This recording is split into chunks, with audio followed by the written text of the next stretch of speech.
Hi folks, how you doing? Welcome to the world headquarters of outdoor exposure photography, which is actually just my office in the basement of my house. Now, if you watch my video tutorials, this mask is really just for blending the two exposures.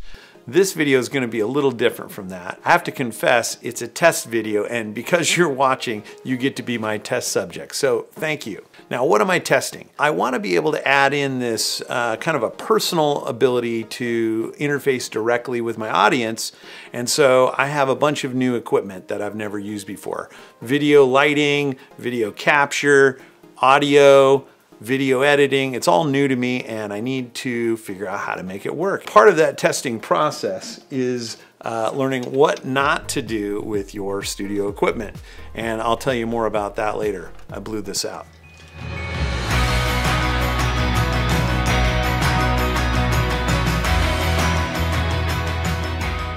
So why the face cam? Well, to understand what I'm trying to do now, let's take a little bit of a look at the history of what I do as a photographer. I used to be a middle school science teacher, and about 15 years ago, I made the decision to leave teaching to pursue my interest in photography and to try to start a photography career. And at that time, some people asked me if I was going to teach photography since I'd been a teacher. But I really didn't feel qualified to teach photography, and also I felt like I had kind of put in my time as a teacher and I was ready to just immerse myself in the photography itself. But after several years of building up my skills as a photographer and gaining some confidence, I realized that I did miss teaching and it did sound like a good idea to do some photography education.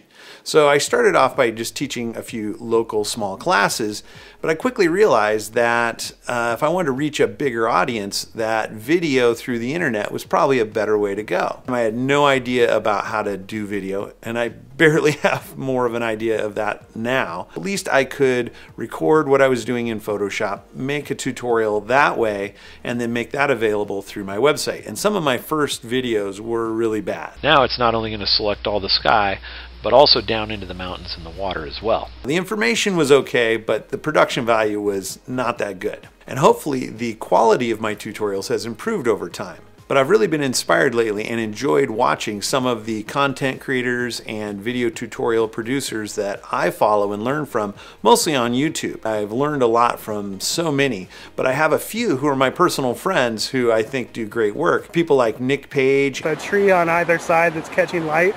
It's more moody, you kind of have to darken down the shot. What we're gonna do today, we're gonna take a look at what's in my bag and what I take with me in different situations. And Zach Schneff. What's up YouTube? This is Zach Schneff, and today I'm going to be continuing my post-processing workflow tutorial series.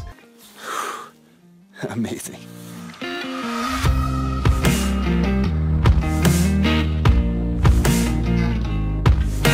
World-class photographers, but they're really good with video and do great video instruction and just great video storytelling. Also, my friend Joseph Lenachke, or Photo Joseph, who is a photography and videography guru and has an amazing YouTube channel where he shares his vast knowledge, and he does that through a self-produced live YouTube show several times a week. Good morning and welcome to Photo Joseph's Photo Moment, the first live 3 times a week show here on YouTube at youtube.com/PhotoJoseph, 9:30 a.m. every Monday, Wednesday, and Friday to talk about all kinds of things photo, camera, video related. Today, links to all those guys below. Definitely check them out. And through this process, I'm learning some things not to do.